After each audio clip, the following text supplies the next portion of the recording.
still holding on to that price target. Hopefully we get there. But really, the bigger news isn't just price. The bigger news is actually all the enterprise solutions that are going to come out of this presidency. So it's not just Bitcoin.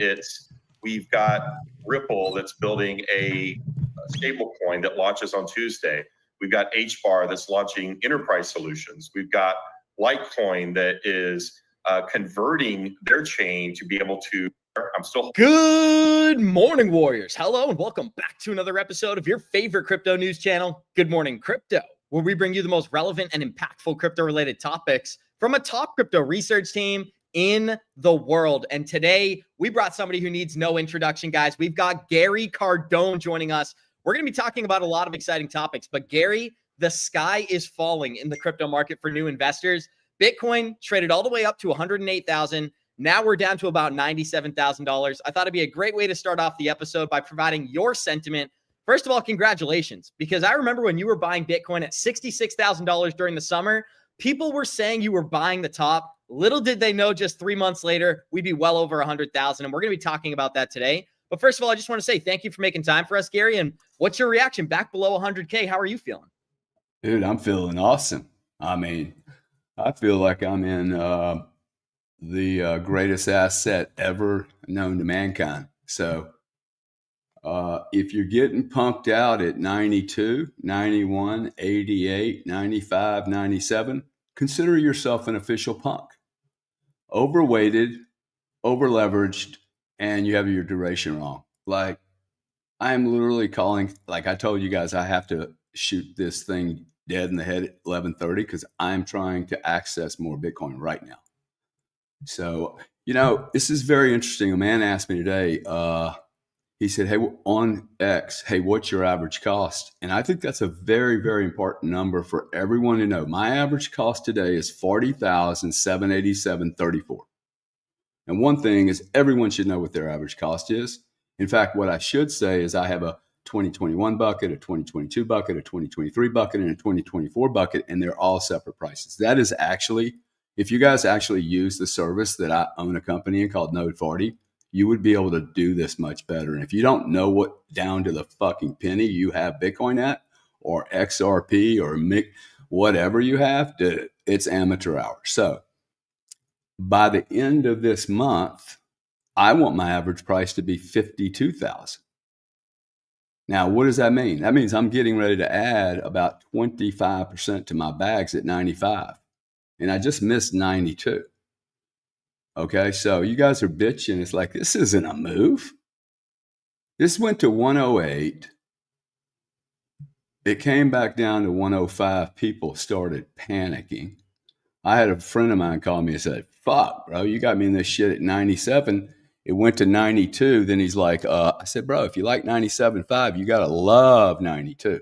And his answer was, well, I don't. Because he doesn't fully understand it yet. See, and that's the difference. This is a blessing. Okay, I'm buying Bitcoin for $15,000 cheaper than I could have last week. So my average, like everyone, in my opinion, all you old guys that have been around a long time that have these, the guy came back and said, hey, by the way, what is your average cost? It's 17 grand. He stopped buying, dude. He stopped buying a long time ago, right? I don't get that. There's no way you can explain to me somebody couldn't have bought $500 a month. Right. Which would have raised his 17 grand up till, he'd probably be at 20 because he didn't buy enough. So I like, it's duration, man. Everybody that's complaining has a duration problem. So Gary, one quick follow-up I'd like to get in here is when we were talking about $70,000 Bitcoin, that was a big hurdle. And a lot of people anticipated when we broke 100,000, it was going to be a quick blast off to 120K. We've been saying on our show, this market's moving faster than it typically does. And a lot of people who are new to the market are underappreciating that. So I did want to spend some time on this. You put out a tweet, I believe it was yesterday, maybe it was 2 days ago. It got a lot of attention. You said, I just had a meeting with two gentlemen and a woman, and we are not bullish enough. These people are so connected. You guys do not get shaken out here. Wow. So I'd love for you to just expand on that. So what are you talking about exactly when you say we're not bullish enough?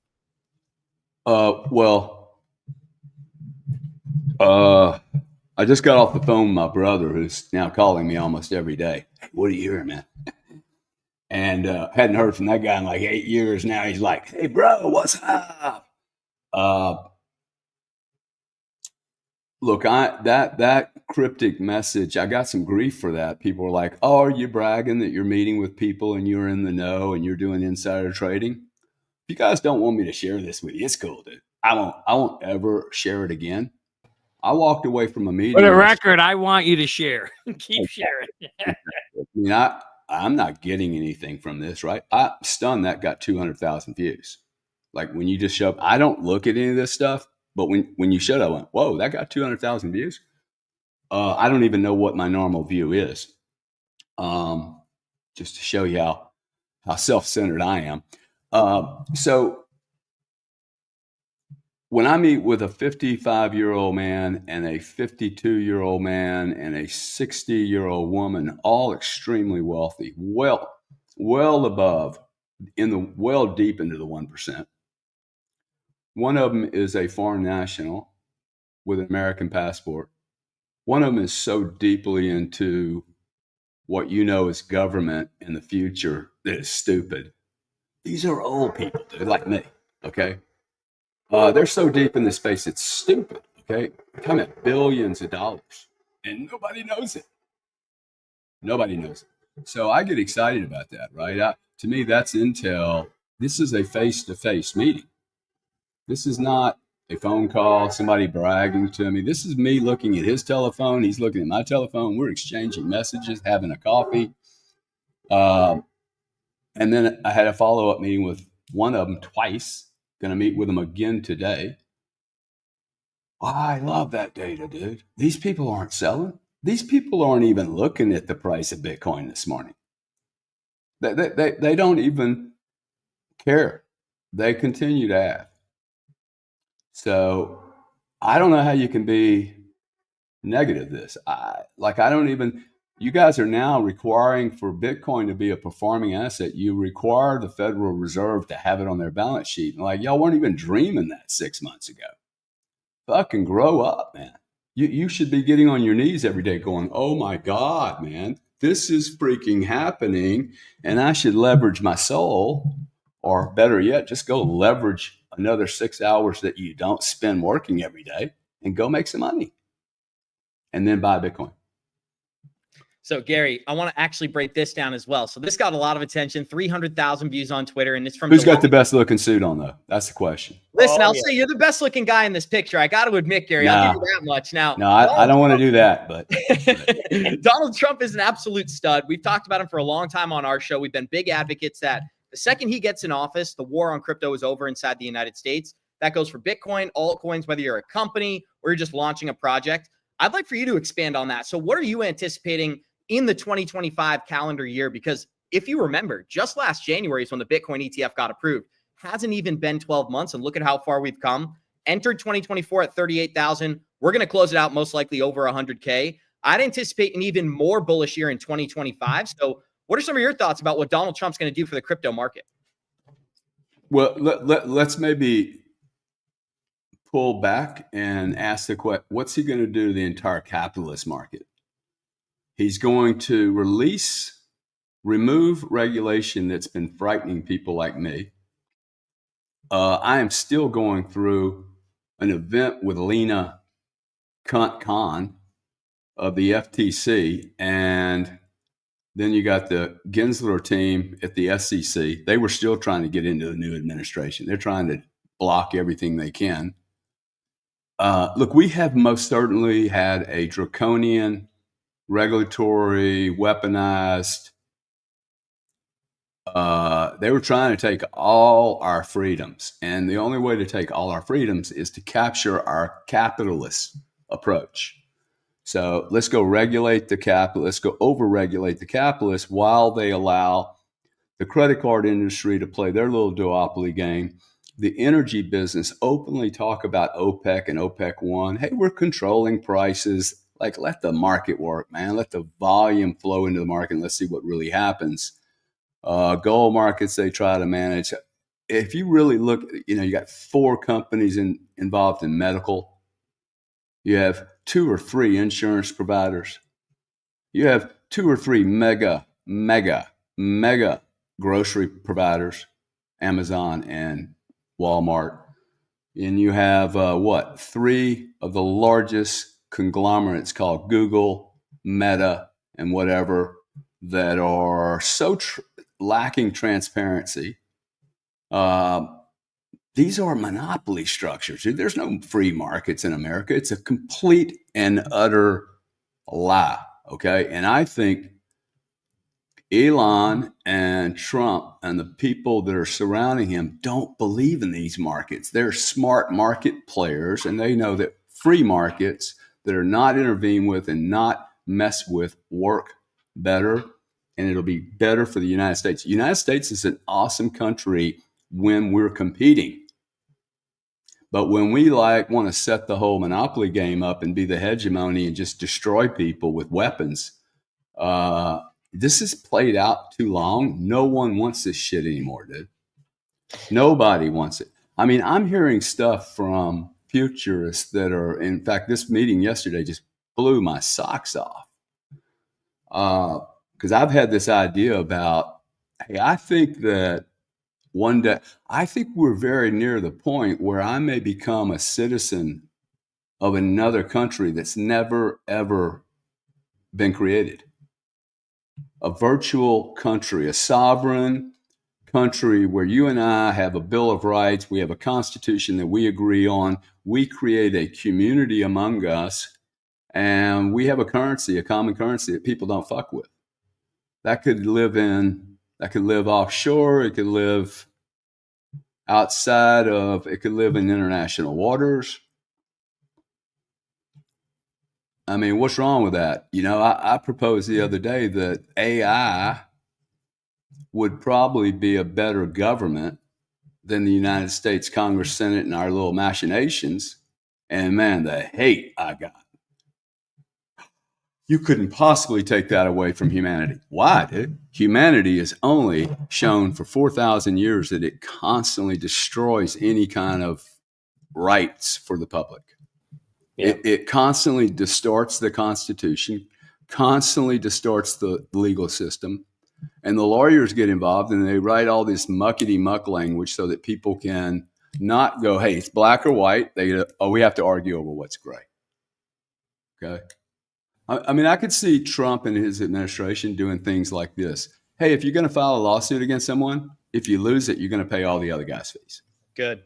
Boom! Fantastic. Dude, this is so easy to solve, okay? Yep. These are not complex problems.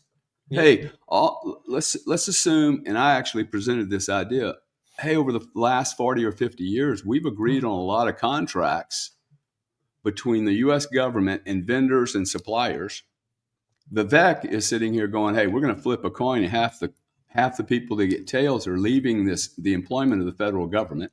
A non-discriminatory approach, by the way, brilliant. Well, if you're going to do it to the employees, let's do it to the vendors. Let's flip a coin. Tails, all you guys, you can continue to serve the United States with your product. We ain't paying you though. Okay, we can't pay you. We're broke. Now, the other guys that won the heads, let's say Boeing, General Electric wins the heads. Guys, you won. Negotiations start today. And you set this game theory up between the guys that lost their contracts and they're going to want to renegotiate. Most of these are public companies, dude. They do not want to go, oh, wow, we lost our contract with the U.S. government, $3 trillion over the next 10 years, but we're going to start renegotiating right now. Their stock will get crushed if they don't behave. Well, yeah, we're going to sue the U.S. government. Get in line, dude. Get in line. There's 3,000 other companies. And by the way, as soon as you file that lawsuit, we will never take a phone call about how we work through this. We'll drag you out. Your fucking earnings will go, wah, smash. Can you imagine? IBM, I'm going to sue the U.S. government. Well, good. You're going to take a 30% stock hit on your price first day. Yeah. This is what we need to do, guys. And you know what? There isn't one American that's listening to this that wouldn't go. In fact, I beg you, send a letter, clip this thing and go, hey, that's a freaking brilliant idea, dude.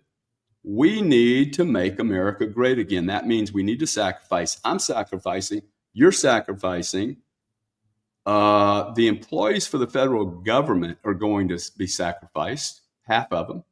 And all the people on Social Security and Medicare, we ain't getting our shit. We know that. I'll surrender all that you owe me right now in writing. You do not owe me one penny. I will give that up to the U.S. government. In fact, I would encourage the top 1%. We don't need it. I will sacrifice. However, Boeing, if you get the tails, dude, I want to see the contract. I want the contract to actually be in public. On the blockchain. What blockchain, mockchain, whatever. I want to see the data. This is the age of transparency. And if we keep saying to Trump, this is the Trump administration that's going to bring transparency. Transparency always delivers competition in markets. That is all you have to do. Remove the opacity. Opacity is when it's dark and you can't see through it. Corruption. Opacity always is an indicator of someone putting their fucking fingers in the cookie jar. Every time. Corruption. Johnny, I'm going to give you a chance to ask a follow-up. First of all, guys, we got 4,500 people here joining us. Show us some love. Smash that like button. Gary has a hard stop in 8 minutes. So there's 2 quick topics that I need to get his opinion on. First of all, crypto becoming tax-free in the United States. Here's a 12-second clip from Eric Trump in Dubai last week. Here we go. A person who pledged to add crypto to the United States Treasury, a person who pledged to make crypto tax-free. I mean, think about all these incredible things. So, Gary, that is something that would completely change the American markets, even if he's just talking about the companies establishing themselves here and not having to pay capital gains. What are some of your thoughts on that topic? And then I'll get into our next one.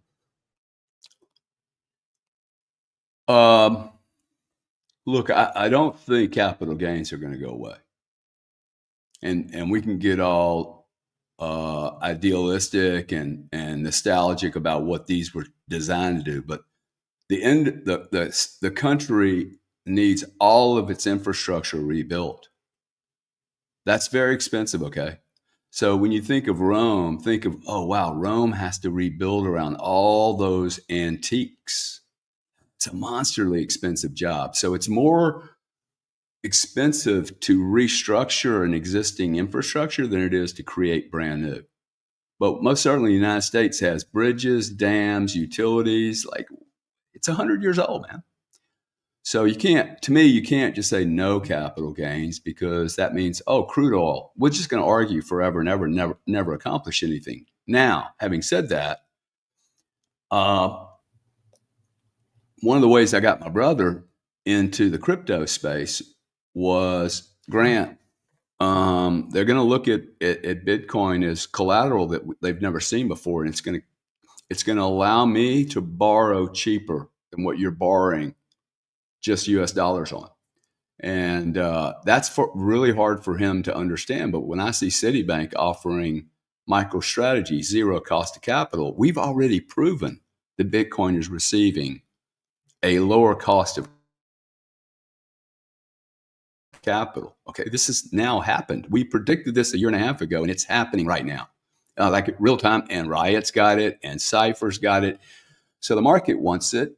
I think the way we might be able to deal with I think my proposition to the government, I wrote them a 3-page, this is what you need to do because they asked me, is, hey, why don't we just do a flat tax on crypto? Make it really, really simple. Hey, it's 10% flat tax, bang, boom, done. Now the question is, how are we going to report it all?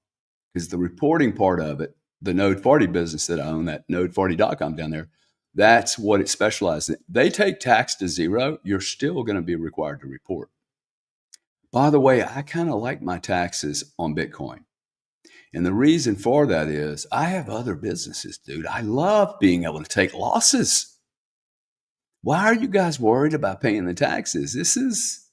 It's actually a very cool thing for me to look at Bitcoin and go, if I move 10 Bitcoin over there, December the 30th, I bought them at 107. I could sell them at 97 right now and take $100,000 loss against my gains that I made on some real estate. Swish, swash, bish, bash, I'm neutral. Now, my reporting has to be correct. That's why I keep bitching about you guys not knowing your cost base, not knowing when you bought it. Like, if you're in this game, guys, seriously, the largest players on planet Earth coming into this game, you just said it. Hey, man, volatility's here in a way that we have never seen before. No shit, Sherlock. Guess what else is here? Predators, dude. Apex freaking predators with margins this big compared to margins this big. They're all coming here, dog, because the alpha's here. The juice is here, right? That's what these people want. It's like being at a baseball game, and all you're doing, it's a wild card baseball game, right? It's just like who can hit in right field and then who can hit in left field. I mean, these games are not just about price for these people. They'll be arbitraging between XRP and Bitcoin. Okay, why? Why do they do that? Because they can. Because there's all kind of spreads that are fucked up in this industry. This is a baby industry, man. Y'all think it's really old because you've been around here so long and you PTSD'd out of your brains. This is, I mean, I maintain 95,000 is cheaper than my average cost relative to the risk I took.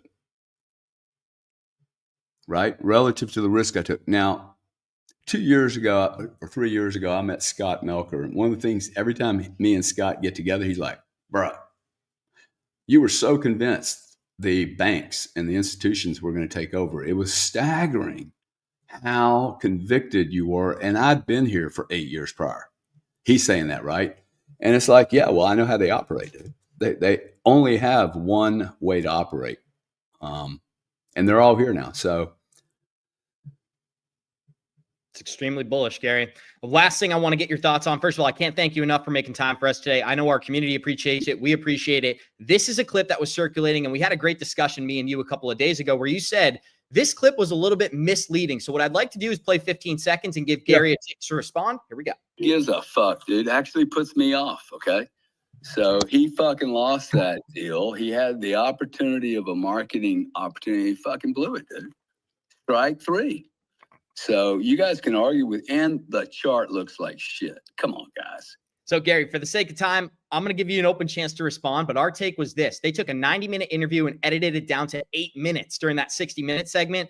I think they completely distorted the truth. But I'd like to hear your response about the marketing opportunity versus if you think he blew it. What are some of your thoughts here? Well, first off, one thing I learned is that you forget when you're giving these interviews that people can just pull out 18 seconds of the most violent things and then take it out of context. So first off, apologies for my lack of professionalism on not thinking that through, but I would rather personally have a guy like me speak his truth rather than I'm constantly worried about how it's going to be re-edited. So fuck the editors. If Brad has a problem with what I said, I don't think what I said was incorrect. Look, the truth is they paid for that ad. Okay. They did not get called out of the blue. Hey, we want to do 60 minutes and we're going to cut it down to 8. So if you pay for a fucking ad, that ad costs 5 to 10 million, maybe more. I look at it and go, wow, if that would have happened to me, I would have felt like a total failure. In fact, as the CEO of a company, I think my investors are going to look at me and go, bro, if you can't control an interview, can you control an operating system on a mining book or on your P&L or like, wow, Brad got beat up by a fucking TV announcer? That's my CEO. Yeah. So I think he failed because he bought it for a marketing tool and it didn't really work very well. So it was most certainly a failed investment. Right? I mean, to me, would you want him to do that again and again and again? It's not good marketing. So that's all I'm saying is that, hey, if you can't control an ad that you paid for, and by the way, why would you really want your general to walk into the enemy release all his weapons and then get undressed in public. If you don't know who your fucking enemy is, why would you go sit in their camp? Just for me, it's strategically just a dysfunctional approach. It was a mistake. I was hoping I bought XRP. Okay, everybody's teasing me, going, "Hey, you don't even own any XRP." I'm like, y'all just criticize people constantly and never ask. I bought XRP. How much did I bought a lot, but I bought it because I thought he was going to do a better job. And I did think the Bitcoin, that it was going to have a pump. It did have a pump. It's probably going to have another pump, but I'm not sure that I'll hold it much longer. Okay, because I don't understand it. That doesn't mean it's not going to be a month. Hey, if it takes over Swift and does everything it's ever said it's going to do, it's going to be cool. This is my problem with that group of people. I ask questions to them. I never get the answer. And I mean, when I say never, I normally don't do the nevers, but I have asked at least a dozen questions and none of them get answered. One question is, hey, why wouldn't Ripple replicate the MicroStrategy strategy? Start mining their own XRP, but buy it. Just flip the whole thing around. Ripple already owns 70%. Bro, you guys like this? If you believe in your trade, then start buying it on the open market, and maybe the banks will give you some leverage to buy some more. I'm not saying to go do it on Bitcoin. Do it on XRP. You own 70% of it. You're effectively look like MicroStrategy. You're public already. Seems to be, because there is a lot of confusion between XRP and Ripple. Like, hey, are you all of that, or are you kind of part of that? Like, to me, it's just, and nobody will answer the question. They go, well, the MicroStrategy thing. No, that wasn't my question. My question is, has Ripple ever considered it? I have a response there. I think it's because Ripple's not yet a public company, so they can't borrow off the accruing interest on their stock. Whereas if they were a public company and they had all this XRP on their balance sheet, as the price went up, they could again do what MicroStrategy does, take a loan against that money to purchase more of the token, eventually increasing the value. It's like that infinite money loop that MicroStrategy has created. But another thing, and I explained this to Mark Yusko, Gary. I don't think it'll work, by the way. Okay. Bitcoin's different than XRP. That's my point. Okay. That is exactly my point. So what I explained to Mark Yusko, and I want to get your thoughts on this, let me know if you have to run at any point, is that what XRP is doing is they're beginning tokenizing assets on the base layer, which is the XRP ledger. Yeah. And that starts stablecoin. Yeah. Do you want me to explain it, or do you have a response kind of prepared? No, look, I'm not interested in what might happen. I can buy Bitcoin. I know what's going to happen. I don't need to take the risk. I'm certain that Bitcoin is going to be worth $500,000, and XRP could be worth 10 cents or it could be worth $10. Don't know, don't really care. I am not allocating 90% of my net worth now. Now it's net worth. It's not liquid net worth. It's 85 and 90% of my total worth as a human being, and I ain't doing it with XRP. I'm not going to do it with Coinbase, by the way. Okay, I look at XRP and I look at MicroStrategy and I say, I'm all over MicroStrategy, dude. It's not even close. It's not even close. I'm buying an $80 billion enterprise, the same size enterprise as XRP, and he's more public. He's most certainly more transparent. Ripple requires me to sign a waiver on interviews. Look, I can pick the phone right up to Saylor right now. I don't want to do interviews with Saylor. I want to be his friend and his partner. I don't want to interview the guy. You guys can interview him. Cool. But he most certainly would pick up the phone and do an interview every week. Yeah. Hey, Gary, I think obviously there are different technologies, right? Bitcoin is a mining technology where you mine it. Ripple or XRP is not mined, it's already pre-mined. But I got a question for you. I think that's important. Someone brought this up, and I'd love to get your thoughts on it. I'm about 5 minutes late, so we got to do it quick because I'm going to do this real fast. I think this is important. When I hear this all the time, they say Bitcoin isn't free anymore. You know, it's fully centralized now because BlackRock owns it and the BTC ETFs and all that. And I'm just curious of what your thoughts are to that. Do you feel that, you know, the big boys are coming in and trying to buy up all Bitcoin now? I'm just curious of your thoughts. Or do you think it's still decentralized? Or do you have any concerns, for example, that the big boys are coming in and buying this thing up? Okay. No, I think you guys got to decide whether you want adoption or whether Bitcoin's not really for everyone, like you guys told everyone. It's just really for the people that you think are the right people. And that is not adoption. And it's not that Bitcoin's for everyone. So everyone needs to grow up. I don't mean to be rude to anyone, but like, dude, you can't have adoption without adoption. Correct. Right. Okay. That means Satan gets to buy it. Mm-hmm. Okay. And he gets to do whatever he wants with it. So I think people need to look at being hypocritical as a liability.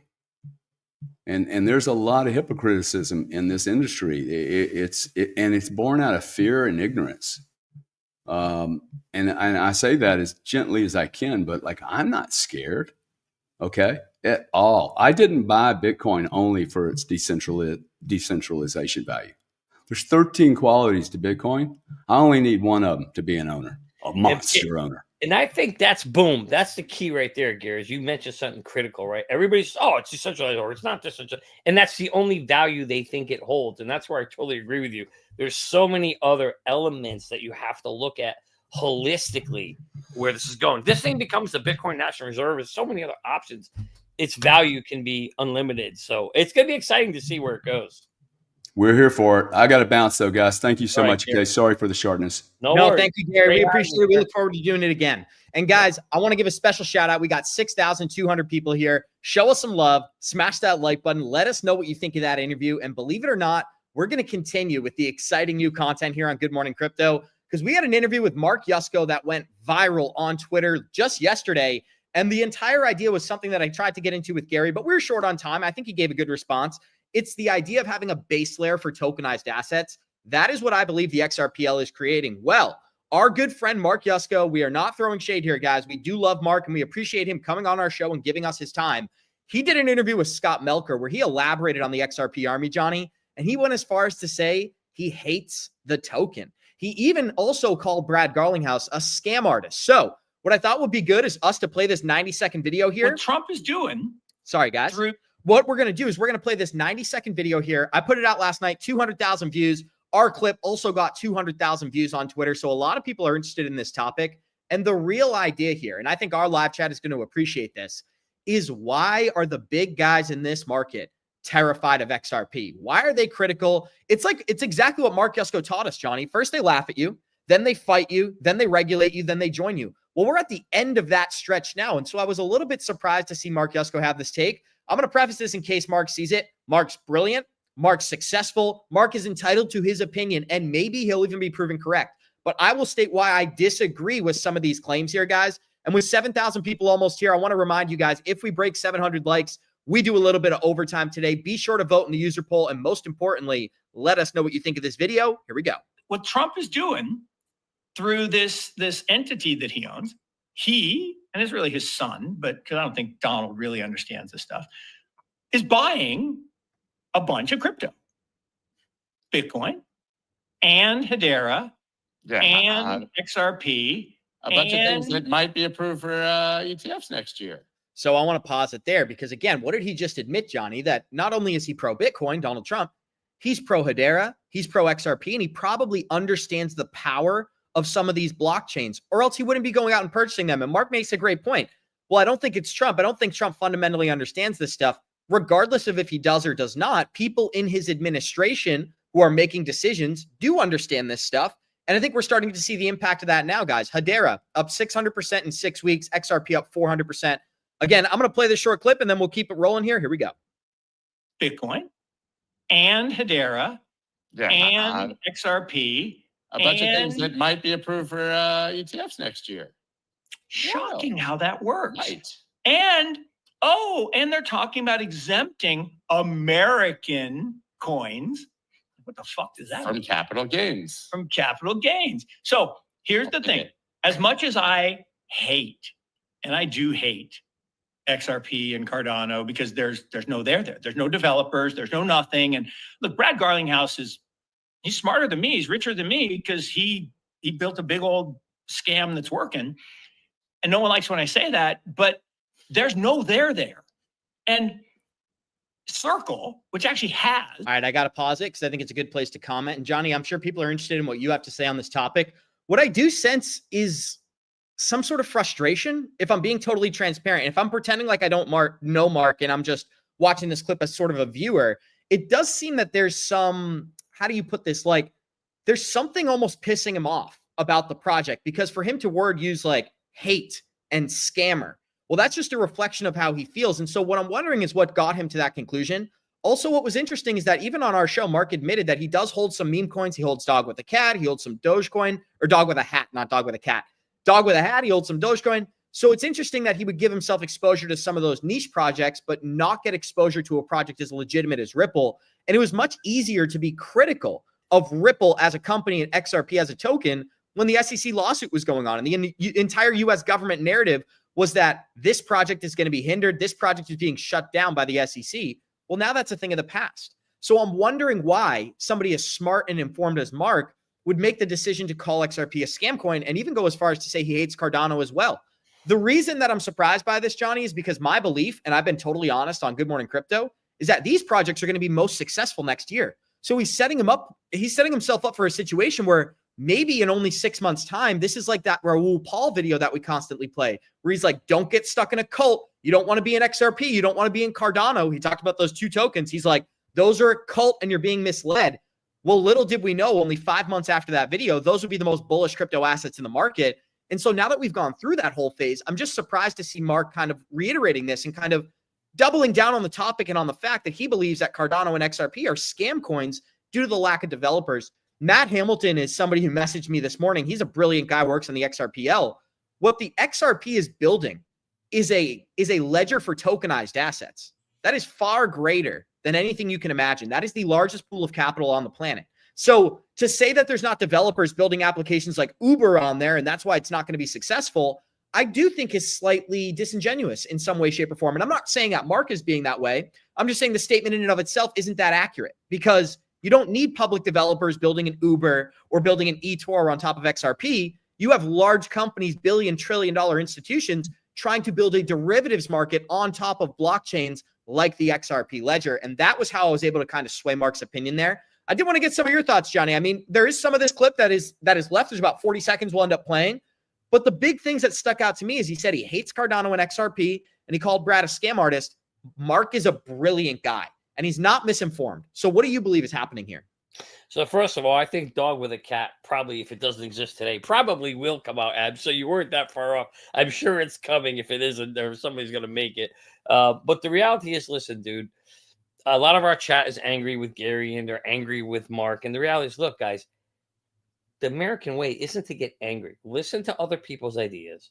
You can always learn something from other people. And if you disagree, that's fine. Totally fine. And Abs, for me, I'm always very, very open-minded. These guys are successful millionaires and billionaires. I'm not going to poo-poo them just because they don't agree with me that a technology that I'm invested in is something that they don't like. No. If anything, fine. You don't like it? Good. Let's talk about what you like. I want to understand what you like. I want to know why you like it. I want to know where you think it's going, because I can probably learn something. I totally get that he does not believe in XRP. Okay, that doesn't make him a bad guy. I know our chat's going to rip me too, and that's fine. You can rip me, but I don't care. You don't have to like just because I like it. I believe in its technology. I believe in what XRP can do.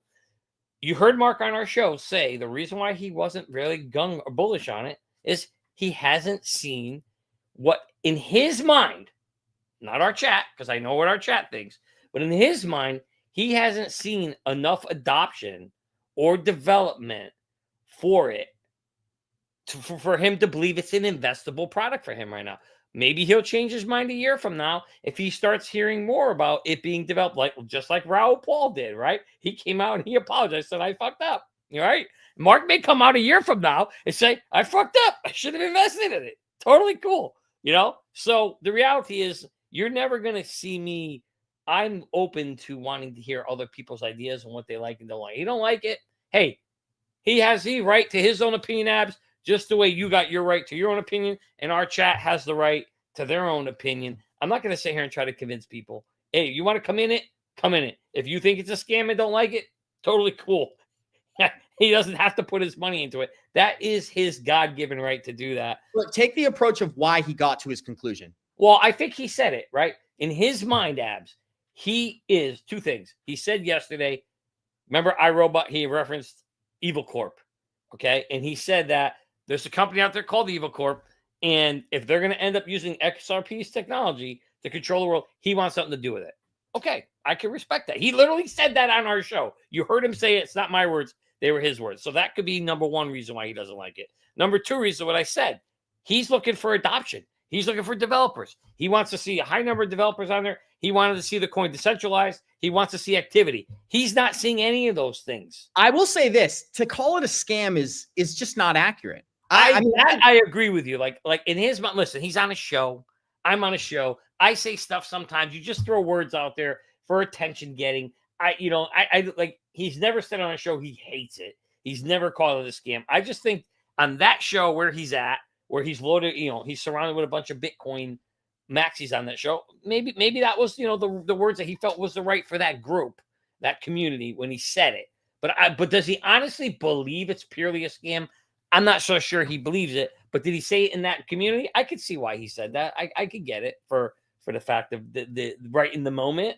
We all say stuff in the moment. Sometimes we go back and go, damn, I should. How many times I come to you like, oh, shit, I shouldn't have said that on the show. It happens. We do it. I'm human. He's human. We all say shit. Everybody's got to relax, tone it down a bit. Don't hang on to the individual words. But you know his sentiment. Look at where he's investing his money. He told us. Bitcoin, Ethereum, Solana, and what was the fourth one? Oh, Graph. That's what he's a believer in. And that's fine. He could do that. So, yeah, that's how I look at it, Abs. At the end of the day is I don't think he really meant like, hey, this is a scam thing. I just think that's the word that came out at that moment in time when he was in the heat of the moment. Does that make sense? I agree with it. And I do think it's important because a lot of people take this messaging and they just see the clip and they go about their day. And that's where I think we have kind of a unique approach where we can put the time and effort into kind of dissect these conversations. And what I think he's getting at is not that XRP is not a great opportunity. When I hear words like scam coin for the third largest crypto project, it gives me those 2017, 2019 vibes where it's Bitcoin's a scam and it's going to fail.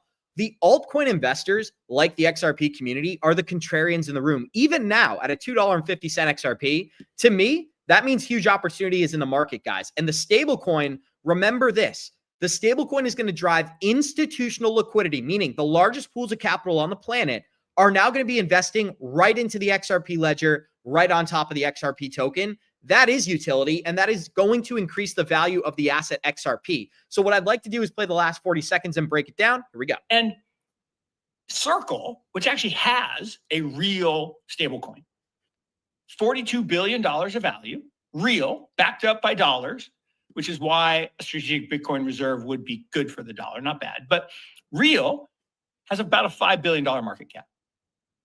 XRP, fully diluted, which has like 50 million in their stablecoin, has $170 billion of value.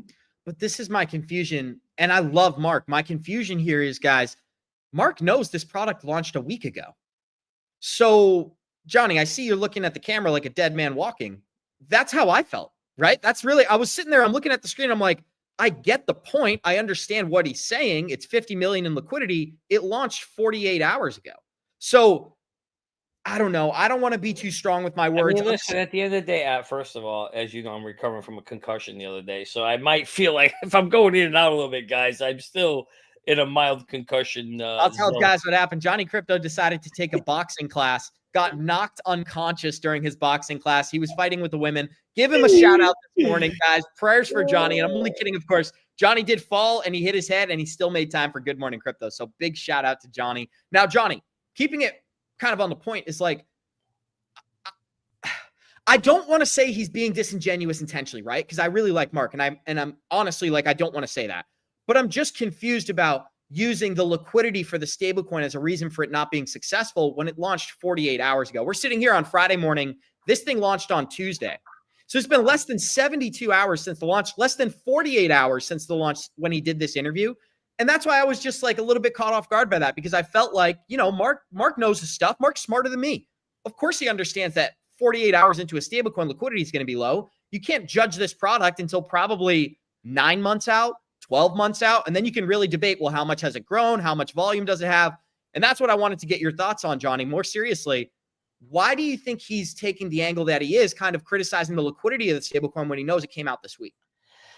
Again, I think it's kind of one of those deals where it's the community that he was in at that time. You didn't hear him say the same words on this show. By the way, just for the record, because Abs threw me under the bus, I'm not fighting women, would never touch a woman ever. Well, I mean, I would touch. I thought that was your weight class. I would touch a woman. I wouldn't hit a woman. I just want to figure it out. No, what's that? No, you're right. I fell and banged my head, and I'm retarded. So anyway, the reality is that's another. I forgot to wear my glasses. I need to keep these on because it helps the headache. But anyway, point being, Abs, is I can't tell you why he said it. I don't know. My guess is I could speculate, and I think it's because he's sitting there in that room in that community. I have no idea what this guy's talking about. Disingenuous. What are you talking about, dude? I think he's referring to the fact that when you said he was with a bunch of Bitcoin maxis or whatever, that he was. Yeah. That's yeah. I mean, listen. Again, I'm speculating. I don't know. You want to know? We'll get him. We'll get it. Thank you, Mr. Flex. We'll get him on the show again. And you know what, Abs? I'm sure you're gonna have that clip queued up. We'll bring Mark on. You're going to play it, and you're going to ask him, Mark, why did you say this? And we'll get the answer until that. So at the end of the day, until we get there, I would say let's kind of – I don't think it's relevant. Let's move on. To me, it's like, I get it. He said it. I don't have an answer. I don't know why he did it. Here's why it's relevant, just so you know. It's not about me and you, though. It's about the attention it's getting. This clip was circulating on Twitter. My account got 200,000 views. Another account got 500,000 views. There's millions of people who are watching this, and that's why I wanted to break it down. Not because me and you want to talk about it, but because there's millions, literally 7 figures worth of people who saw this clip and probably have a different opinion. Like, a guy like Mark Dusko's calling it a scam. You're right. You're absolutely right about that. It has an effect there. But I say to those people now, go do your homework. Go do your homework. You heard him say that. I don't know what that was about. You heard him say, he hates it. It's a scam. Okay, well, go do your homework. And go verify it for the scam. Anybody who's listening to any influencer and then making a decision, you're in trouble. That is not the way you should be investing. Nobody should be listening to just me or you or our show or anybody's show and go, oh, I'm going to invest in that because this guy said that. Oh, no. Slow down. What you should do is you hear an idea, then you go to CoinMarketCap, go do a little research about the coin, go learn about what does it have a limit? Is there a max supply? What do they do? Who invested in it? What real world problem they're trying to solve, Abs? There's so much stuff people can do to go out there and kind of judge for themselves whether this is a technology that they believe is worthwhile investing in. And if you believe it, then you should do that. I think what's happening in the crypto space is I still think that crypto right now is viewed as a get-rich-quick scheme. I know it because my own friends are like, hey, I want to get into this thing. I want to make a lot of money quick. I'm like, no. That's not how it works. But I think a lot of people believe it's a get rich. Thank you, Sarah. It's a get rich quick scheme. I guess I should have a concussion more often, Abs. Maybe I'm better when I cook up. My head is killing me. But anyway, point being, Abs, they think it's a get rich quick. They want to get here. And so if they hear something and an influencer says, oh, I should get in that, boom, they're in it because they want to make a lot of money. And most of the time, you're probably going to lose your money. That's not the way to play this space. The way to play this space is go understand where does the real world have unmet needs or problems, kind of like we did with Merlin, right? We saw an unmet need. We tried to fill it. Then when you understand the unmet needs, you say, okay, which crypto technologies out there can fill that need? Now, that's where this show comes in, Abs. We've been talking on this show and giving people idea of, hey, XRP solves a cross-border payment solution problem. It can also help with a tokenization problem. Quant solves interoperability. Link solves interoperability, helps bring these tokens together so they could talk. Ondo solves the problem of trying to do real-world tokenization. Gaming solutions. There's so many different things that trying to solve real-world problems. Then understand those. Then go look at the market caps and then decide if that investment is right for you. And if you don't know that, click on the link below. Join the 3T Academy. You get to share ideas with a community that are like-minded like you. You get to ask questions. You get to do one-on-ones with all of us and learn more. There's so many things to do, Abs. It's so complex that we can't simplify it to, well, Mark said this and now I should listen to him. No, if people are doing that, and you're right, Abs, people do that. And you're right. That's why I'm glad we're having the chat. I'm saying, to Mark's point, anybody heard Mark's video, that's his perspective. Now you heard our perspective. We believe XRP has use case solves. Now go decide for yourself what makes sense. I hope that helps. Guys, we got over 1,000 live listeners here on YouTube. Show us some love. Smash that like button. It really does help out the show. If you click the like button, it helps pump the algorithm out. It helps the video get spread to more listeners. And we want this community to grow, guys. What I think is very important about our show is that as the days go on, we're being proven more and more correct. From XRP to the US president to the fact that this market is becoming regulated. Now, again, the reason that we're playing this show and discussing it, Johnny, is because Mark is a smart guy with influence and a lot of people listen to him. Well, here's something that's important, guys. He also is a $3 billion hedge fund manager. So this is not some small player in the market. This guy probably has more impact on crypto than our entire live chat combined from a capital perspective. And that's why I'm constantly referencing him. He's a friend. He's brilliant. And also he's super successful. So if you guys are enjoying the show, show us some love, smash that like button. What I want to do is I want to get Johnny's opinion on this. This is a clip that we had that went viral from our interview with Mark Yusko, where we're talking about the value of XRP and how tokenized assets are going to drive money on chain. So big shout out to everybody who commented. Let me know your thoughts here. Here we go. So what I was getting at is that I think there's going to be better solutions that come to fruition, whether they already exist right now or in the future. And it's not like it's going to attack Bitcoin's market share or even divert Bitcoin from the course that it's on, which is becoming this global store of wealth, a digital gold held by central banks and governments. But what I'm seeing with the XRP topic in particular, because our listeners are interested in your thoughts on this, is that what I was getting at with the stablecoin is it's actually the first tokenized asset ever on the XRP ledger. And so what's exciting about that is because it opens the door for other tokenized derivatives like stocks and bonds and treasuries and ownership rights. And so my question to you is, if XRP or any blockchain, for example, becomes the base layer for tokenized assets, because I do think there's better products than Bitcoin for tokenizing products, just from cheaper, faster, better perspective, but it doesn't have that first mover advantage. So my thoughts or my question to you is, if we end up in a situation where hypothetically the XRP ledger is tokenizing assets and keeping that value on chain and actually earning a yield there or lending it there, doing whatever you'd like to do, then do you think that could create a situation where now we have a same thing that Bitcoin had, which is there's a reason to own this underlying asset. And by betting on this underlying asset, you're actually betting on tokenized assets in the future. What do you think about that? For sure. It's great summary and exactly the direction that the technology is moving. So again, there's two big quotes that he's going to give us, but Johnny, I think that great little video right there explains why the XRPL is different than it was just even 4 weeks ago. With the launch of the stablecoin, and I do want to correct myself, guys. In this short clip, I stated something that was a little bit incorrect, that it's the first tokenized asset. What my overall point is, even though it is not the first tokenized asset, there are plenty of assets that already exist tokenized on the XRPL. And I'll actually leave a short list right here because I did correct myself on Twitter. We've got tokenized treasury bills, money market funds, real estate for fractional ownership, commodities, data centers, art and collectibles, as well as stable coins such as RLUSD. My overall point was, Johnny, if you have a base layer for tokenized assets because it's faster, cheaper, better, and has the right connections, then people are just going to continue to stake and add liquidity and earn a yield on chain, meaning they're plugging that liquidity in and it's staying there. It's not a 3-second transfer, $100 in London to $100 in New York City. It comes on and it comes off. That's not what we're talking about. We're talking about a stable coin, for example, where Ripple has said that this market is going to be $2 trillion by December of 2027. If Ripple even captures 10% of that, we're talking about $200 billion, where at least half of that, so now $100 billion, is going to be on the XRP ledger. And I actually assume that number is going to be higher than 50%.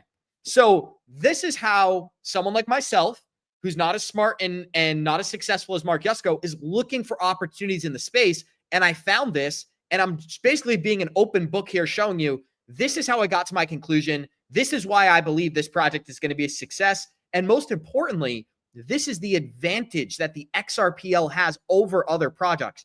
Fully regulated, fully audited, and approved stablecoin by the New York Department of Financial Services. There's no other company that can say that. Doesn't even factor in that they're meeting with the US president. So Johnny, what are some of your thoughts there on that explanation versus Mark's response and whatever's on your mind? You're muted. I was saying at the end of the day, Abs, I think firstly, you rightfully pulled out that the RLUSD has only been out for like 3 days. So the liquidity there for it, it makes sense. It's only going to grow over time. There's going to be a bunch of tokenized, things you see coming onto the chain. The fact that the liquidity is being held there and you can earn on it, again, all positive signs. I just look at it this way, like you said. He's a very successful hedge fund, runs a $3 billion hedge fund. And there's things we can learn from him. And there's things he can learn from us. And to me, that's what it's all about. It's just about learning. And so, again, learning from successful people, trying to replicate some of the things they do. To me, abs, I think, is where the value is at. And not so much in where the difference of ideas obviously leads to debate, which we had, and we kind of know where he's at. But I think that when you look at the RPL, the XRP ledger, there's so much potential for it, so many different things that they built it around, and you've seen that. What I liked about, and you've heard me say this, what I like about Brad and Ripple, the company, is they didn't stop there with just hey, cross-border payment. They said, hey, you know what? There's an AMA play. There's a tokenization play. There's so many different areas that they're looking at, and they're seeing all these different areas of what's to come in the future. And they're trying to fill some of those unmet needs that they project in the future with technologies that they have available. And to me, that is where the excitement is for Ripple, the company, and why I love investing in the company, full disclosure, and in XRP, the technology, because I believe it has a use case value that's going to appreciate over time. And for me, I know everything I need to know to feel I've made a good investment. Now it's just a waiting game. And Gary said it. Now it's the adoption. Now we wait for adoption. Because when adoption starts coming in, everybody wants appreciation, right, Abs? Everyone wants appreciation. Do you really think the $2.77 price that we saw for 1 week in XRP, or not even a week, maybe 3 days, do you really think that $2.77 price is being driven by full-blown adoption? Is the value of that $2.77 being driven by full-blown adoption today of the XRPL ledger? No. Exactly. It's pure speculation. We want that value of the XRP price to hold its value. When is it going to hold its value? It holds its value when you have adoption, when you have millions of institutional transactions occurring daily. We've said this on the show hundreds of times. What's going to drive the value? The market cap of the institutional daily transaction. We even had Quincy on the show, and he was explaining that as well. Okay? So that is what holds its value. That's the number I care about. That's also the that's funny. I'm gonna put the goggles on the bird. These are special goggles. They block out blue light, so they help for headaches and stuff like that. But anyway, that's where the true value in this system is going to be, is in adoption and seeing what that's going to where we're going. And none of us, even though some people in our chat think they know, none of us know where real world adoption is going. We're in it, but we're in it early. We're in it before the financial institutions are here, for heaven's sake, some of them. That is a win-win for us as a retailer. That's the best you could do, is get in technologies that you think are going to drive the future and get here before the big money's here. I mean, guys, congratulations. Pat yourself on the back. You're here. Now you just have to be patient and wait. Michelle Wolf commented, where are we at this point in adoption now? Johnny, I feel like we are in what I would call like the very beginning of utility, where they're testing out blockchains. They're doing small transactions. They're tokenizing certain assets. We're not in full utility, but we're very, very close to being in a day and age when crypto is synonymous with payments. And I think a big part of that is going to be stable coins, guys. The biggest thing we have to wait for in early 2025 is this: stable coin regulation and Bitcoin regulation. If we see the FIT21 bill passed and the SEC loses the ability to regulate quote unquote digital commodities, which will be probably all of the top largest digital assets in the space, well, then we're going to see these technologies flourish. And I know there's a lot of new people here. I want to provide some value right now. So just think about this, Johnny. Many of the projects we've talked about for a long time, every single day, are massively down over these past couple of weeks, whether it's Bitcoin, it's Ethereum, it's XRP, it's Solana. So new investors entering the market beg for these pullbacks. When we were pumping to 285, all we heard in our chat from the new investors is, I want to pull back, I want to re-enter. These are the times when you stand by your convictions. And I want to give a great example of this, guys. Avalanche is a project that me personally, I love. I'm highly leveraged in this project, got a lot of AVAX. And part of that is because during the 2021 bull run, I learned so much about this technology. Well, look at this, guys. If you were purchasing AVAX just 3, 4, 5 days ago, whatever it was, we were trading above $50. That token just last night went as low as $33, meaning if you had a limit order and if you were prepared to enter on these assets, you could have bought a ton of AVAX and Quant and Chainlink and whatever asset that you were waiting to get into. Those discounts arrived. And so as much as we talk about creating an exit plan, if you're new to this market, you should also create an entry plan, figuring out where some of these prices could pull back to so you can set your limit orders. Now, what am I building up to, Johnny? The XRP price chart is something our community is very interested in, and people do not like bearish news. So I want to preface this. Do not shoot the messenger, right, guys? If I'm telling you, you know they're going to shoot you. Live You know they're going to assassination. shoot you, Abs. They're going to, don't put your hand on the stove. What's the first thing they do? Put the hand on the stove. Sorry, go ahead. Live assassination here on GMC. But guys, what I'm building up to is that we don't control the price chart, but I do provide relative news. Here's an example of that. I told you guys for a long time when we were pumping here, we needed to come back to $1.96. We needed to test those levels, confirm those ranges, and then we could break out once again. We did that. So now what am I seeing on these price charts? If Bitcoin has a bearish case scenario where for some reason we go back to $80,000, $82,000, the XRP price could go as low as $1.80 to $1.40. And Johnny agrees with this. I built off some of the things that you had told me last night, did a little bit of research. If you're waiting to enter on XRP, this is not financial advice. It's just a Friday and it's Conspiracy Friday, and I'm giving some gold nuggets here. If you're waiting for re-entries on XRP, this is the range I would wait for, right? If you get into your exchange and you set a limit order at $1.50 and you set it and forget it, the best case scenario here is we never touch those ranges. Your limit orders never get hit and we go to the moon. Worst case scenario here is we crash below those ranges, but you, the listener of Good Morning Crypto here today, get an opportunity to buy XRP at a 50% discount from what it was just several weeks ago. We're looking at the daily chart. Wouldn't surprise me at all if we came. Now, am I anticipating this, guys? Let me just say, if somebody said it was a multiple choice question, yes or no, does this happen?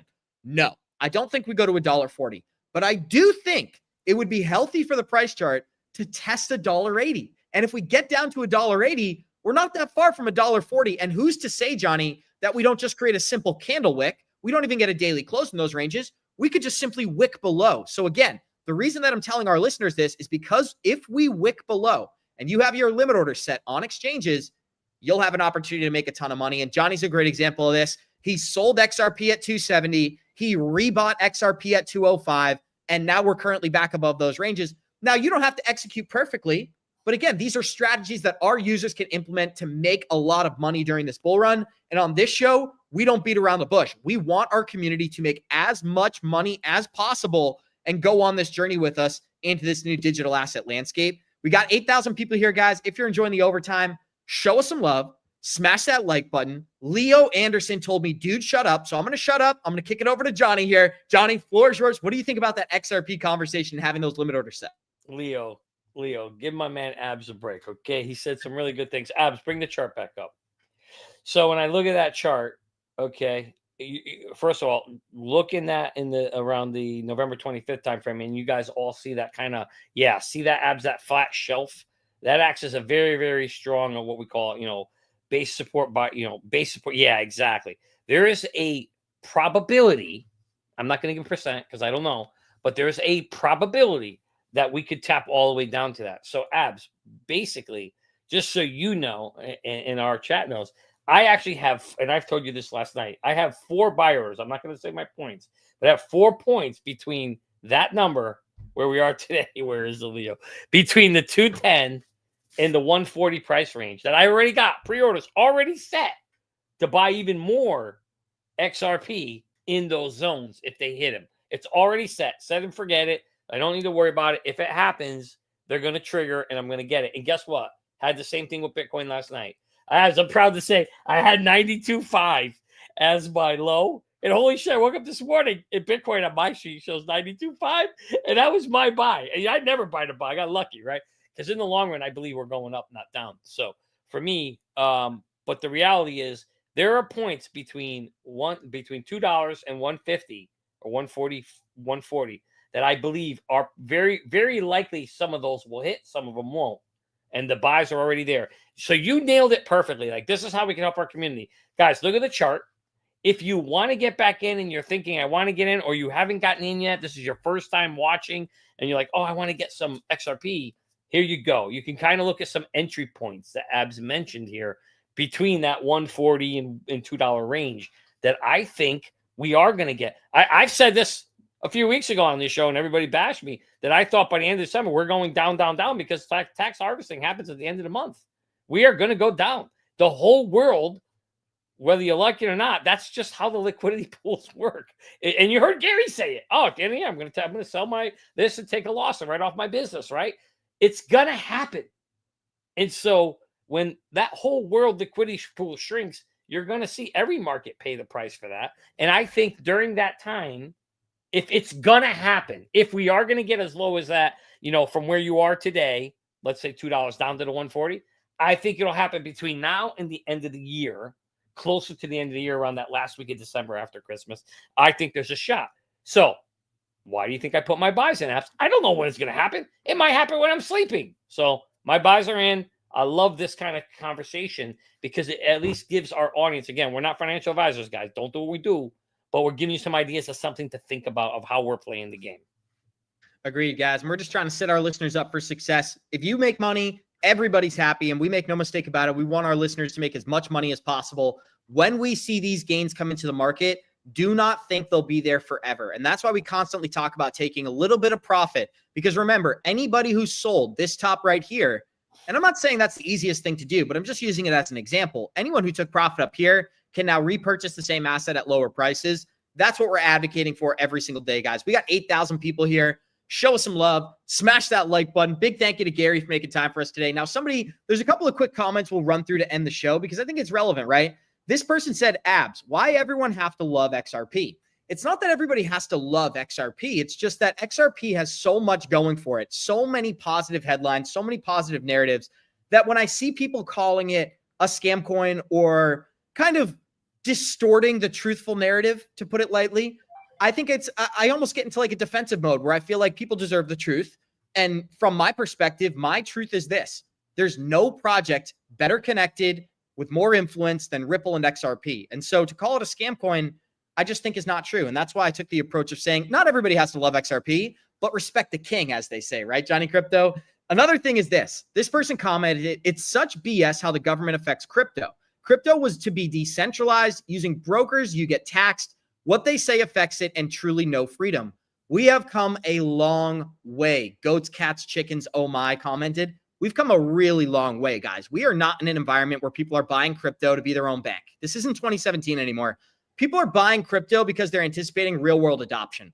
We're just a couple of months from this market being regulated. And so if you're coming in with this narrative that you're taking a hold of your wealth again and it's self-sovereign and all that, what I want you to do is get in a time machine, go back to 2017 and be the smartest guy in the room. Because here in 2024, it's just a completely different environment. And I'm just being lighthearted about the topic. There's no shade being thrown here. But the reality is that we've come so far. BlackRock's here.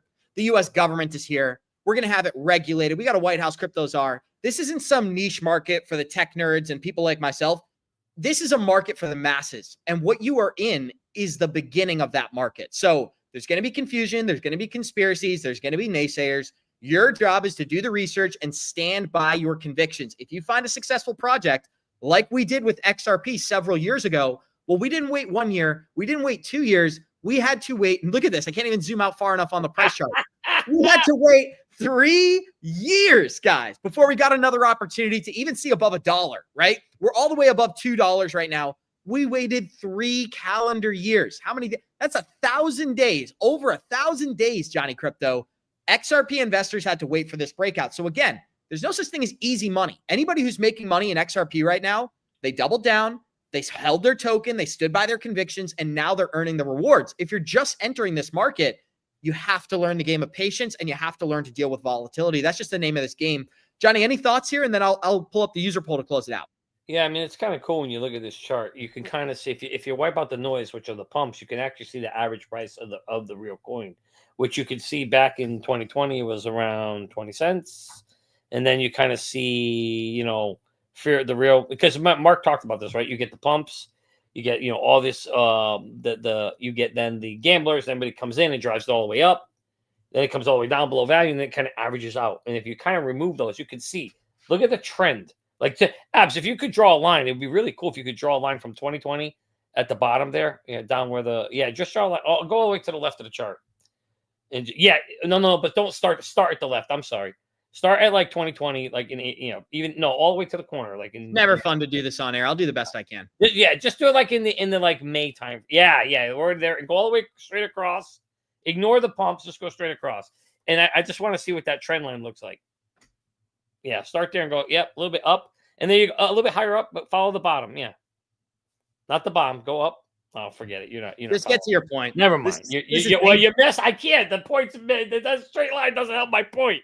The point being is we're averaging up at a trend line like this, okay? And over time, you can whittle out the highs and the lows. You can kind of see where we're trending, and then what we want to see is what that trend line over time, at an angle. There you go. But I wanted you to start from the beginning. Now you got the hang of it. Point being is that's what you want to see. You want to see over a long period of time that the technology you invest in is going like this and not going like that. And that's what you see here, right? You're seeing the real fear, the fair market value of it if you exclude or wipe out the 4-year bump, bear and bull cycles. Why is that important? Because that gives you an idea of what the fair market value is and what that's going to look like over time as we continue to increase. Now, when you have these bear and bull markets, those are opportunities. Those are buy and sell opportunities that you're always going to, sorry, I didn't mean to stress about. I didn't realize it was so hard to draw a line. But the problem is that when you're listening to somebody who doesn't know how to communicate, it can be difficult to figure out what they're trying to say. Put a dot at the beginning of the chart and a dot at the end. That's too hard. It's an IQ test, guys. It's an IQ test. Yeah. And if you're new to the show, if you're new to the show, me and Johnny joke around. These are not serious at all. But I do want to say, I think you make a great point, Johnny. Somebody commented this, and I think it's actually a great comment. It said, hey, guys, I entered a trade at $2.18 long at 5x leverage. So am I in a good position or bad? I entered yesterday thinking the dump has ended. I have my own thoughts. I'm going to give – you want me to respond first? Totally up to you, Johnny. Yeah, but can I see – I wanted to see the question again. Did he go long or short? Let me see that question. He went long. That's the question. He went long with 5x leverage at 218. Oof. All right, go ahead. Give your thought first. So, guys, what I would say is this. If you're gonna get into a leverage trade, right, and this can be a message right to this person. It can be a message in general. You never – ever want to be in a situation where you think you can get liquidated, because what you can do is, let's say you have $200. Well, you can place a $100 trade at 5x leverage at 218, and then you have $100 on the sidelines as a cushion to bring your dollar cost average down on your long. Now, these are technical conversations. It's a little bit boring, but I do think it's very valuable. If you're in a long position and you can get liquidated at simply a 20% loss from 218, I don't think you're in a good position. And I'm not throwing any shade at you, Escanoir, however you say your name. I would just say that what you needed to do is you don't try to be the smartest guy in the room, and you don't try to play these pumps. If you look at the XRP price chart, we're up 400% in a matter of weeks. So you saying you thought the dump was over at 218, again, maybe you'll be proven correct. But if you're going to take out a leverage trade, have that dry powder on the sidelines in case you go below your margins. Then you can re-enter, not be liquidated, and actually make more gains back on the way up if you believe we're going there. So I hope that makes sense, Johnny, but that would be my response. Well, so I would say, just to build on what you said, Abs, at the end of the day, first of all, two things. You never, ever want to be taking leverage in the middle of a pump of a bull run. No, very, when you want to be taking leverage, Abs, and it's risky, is kind of where you have the line drawn when you're down in the bear market area. But of course, you want to try to get it before it's going to pump, and that's always the hard part. But I want to point something out on the chart. If you literally look where we are today, and Abs, you got those two little blue lines there where it's coming down to, right? You literally can go back to April of 2021 and see literally the same thing. Yeah, go back. There you go. It went up. See how it's starting to come down? And look how far. Yeah, there you go, Abs. Look how far down we came. We came down to what? What's the low there? 60 cents? Yep. And we were as high as what? $1.60, $1.70? Yeah. Came down a full dollar, guys, which is about, I don't know, I'm going to do the math in my head. So what, 70%, something like that we came down? So you literally, Abs, could draw right now at the top of that chart and mimic the same drop down. And probably going to put this around $1.20, $1.10. So now you ask yourself, if I'm at this point and I could look at the past chart and see what it did. Would I want to leverage right here at this point in time when I know we're still going down? Absolutely not. If it were me, again, can't tell you what to do. Not a financial advisor. You got to do what you got to do. I would probably close out the position, take the loss, wait for it to come down into that zone where you have the 2 blue lines. And there, if I was going to leverage, and I'm not so sure I would, but if I was, that's where I would be leveraging into where you got those 2 blue lines, but never where the top is. So the good news is hopefully you haven't lost too much money and you can maybe get especially a 5x leverage. Holy crap, you're going to get wiped out, because what Ab said is they're going to pull the price down. You're going to get margin called, and you're going to get ripped out of that holding, and then you're going to end up taking a big loss. Or you could sell for a small loss now, cover it, and then wait. So anyway, we're not financial advisors. Please don't do what we said. Go look at the charts, look at the history, and make your own decision. But me personally, I would never take that trade at this point in time. Abs, no way. Last topic for today, guys. We got 8,300 people here. If you're watching on YouTube, we greatly appreciate. Show us some love. Smash that like button, smash it, tap it, slap it, whatever you'd like to do. Make sure it gets hit before the end of this episode. Now, Johnny, this is some breaking news from T. Williams. Just in, U.S. agencies alerted to prepare for an imminent government shutdown. This was reported by Bricks on X. Now, guys, I talked about this on my Twitter yesterday, so I'm actually going to pull up a tweet. The SEC put out a big announcement yesterday, and I can read it right for our listeners, so I'm going to pull it up on air. Give me one moment here. So what it is, guys, is we could see a government shutdown. And I know we got this back in 2019. It does not mean things like Social Security or government assistance. Those aren't going to be affected. But what could happen is that these regulatory agencies, these bureaucrats, may be locked out of their offices for a couple of weeks. Now, this is what the SEC had to say here, Johnny. In the event of a federal government shutdown due to lapse in appropriations, the SEC's operating status will change concurrent with the rest of the federal government. So that's in accordance to the agency's plan. As the plan contemplates, we are currently preparing for a potential shutdown. This is a direct announcement from the SEC with a focus on market integrity and investor protections. Ha! That's all I have to say about that. With a focus on market integrity, investor protection, like XRP investor protection, right? As key components. If that's the kind of protection they're going to give us, shut that so bitch down and don't open it up no more.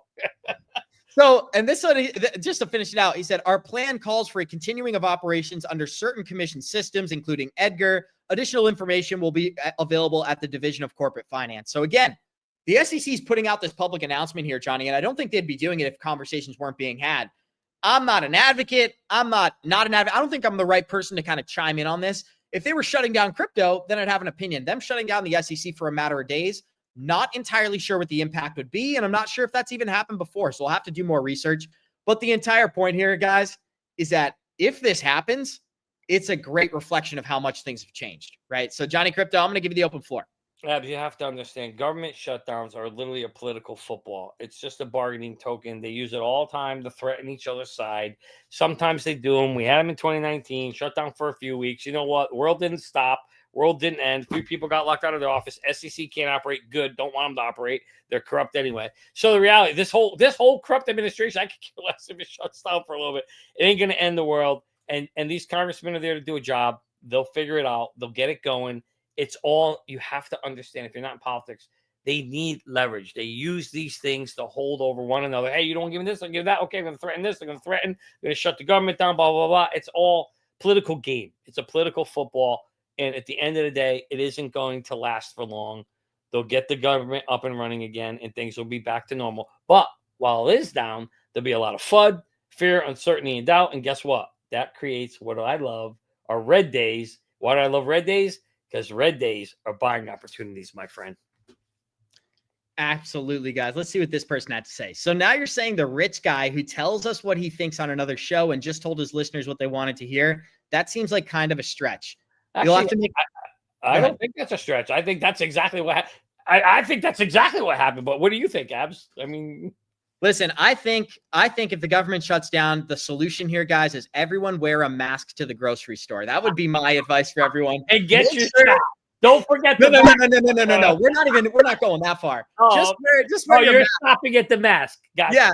Listen, I'm not a totalitarian. I'm just a dictator here, guys. I'm just saying, wear your mask to the grocery store. That's going to save lives if the government shuts down. And we're ending it on a lighthearted note. I do have a couple of questions. There's some new listeners here, guys. We like to make jokes. The only mask I'm wearing is my Halloween mask. If you see somebody at the grocery store with a mask on, you can thank Good Morning Crypto for that, guys. So this is an important comment here. I think it's great. He said, thank you, guys. This is a person who asked about the leverage trade. I'm going to close out my trade, but can you tell us areas where I can look for longs and how far the dump will be? We cannot. No. We did. We did, but we can't. Right. Ballpark range.